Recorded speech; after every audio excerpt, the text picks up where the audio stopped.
Good morning mga kabengbeng. Isang mapagpalang araw na naman sa atin lahat mga kabengbeng. So, ayan. Napakagandang manlapat CO2 hammer.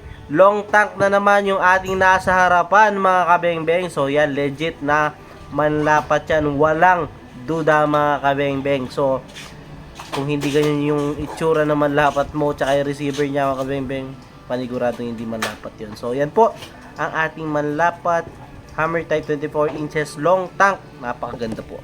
Ayan. Dito pa lang mga kabeng-beng sa kanyang napakaganda pagkakagawa. Trigger, napakapulido, hammer, receiver. Ayan, napakaganda. So, ito po ay order ni Sir Herobin Bartolome. Sir Herobin Bartolome. So, yan po yung inyong unit. Napakaganda. So, bago natin ipa-ship, syempre, dapat subukan muna natin para makasigurado na okay yung unit ni Sir bago natin padala sa kanya, no? Ayan, napakaganda po. Sir Herobin na ito. Paghintay na po ang inyong manlapat hammer long tank. So, dati extended tank na yan. Yung long tank na mas humaba pa po. So, bago natin subukan, syempre, lalagay ko muna yung ating side cap. Dahil di natin mabibidyohan nang wala itong side cap. So, para mas maganda talaga yung ating pag-capture ng ating mga videos, no? So, wait lang po. Lagay ko lang yung ating sidecam mga kabengeng. So, yan. Nailagay na po natin yung ating sidecam na mabidyohan natin yung ating unit na straight from the scope talaga para makita talaga na walang daya. So, yan. 19 meters. Subukan natin. So, we will do it. Subukan na po natin.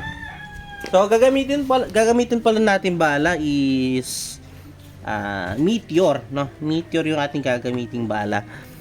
Meteor the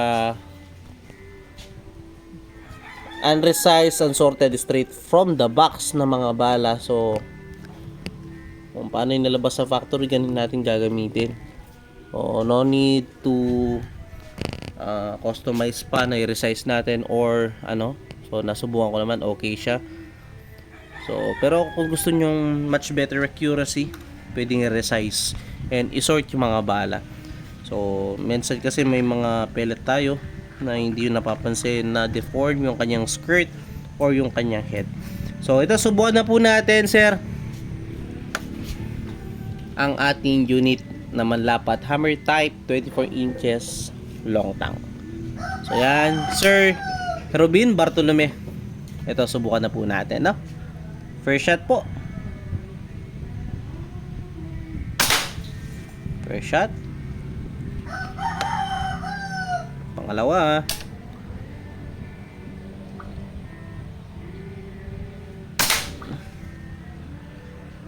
Third shot. Pangatlo.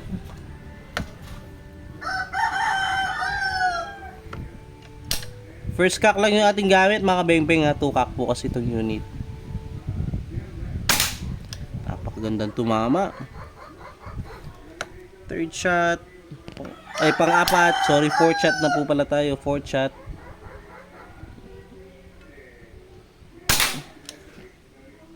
Fifth shot, pang-5.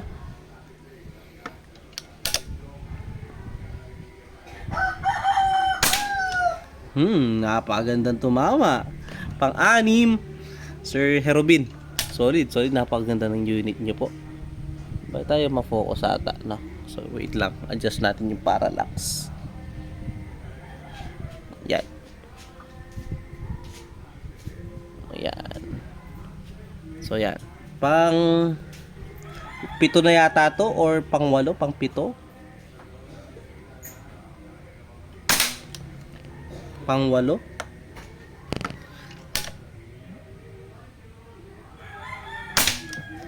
Pang 9. Napakagandang tumama, Sir Herobin. Solid, ganda tumama ng unit ni Sir.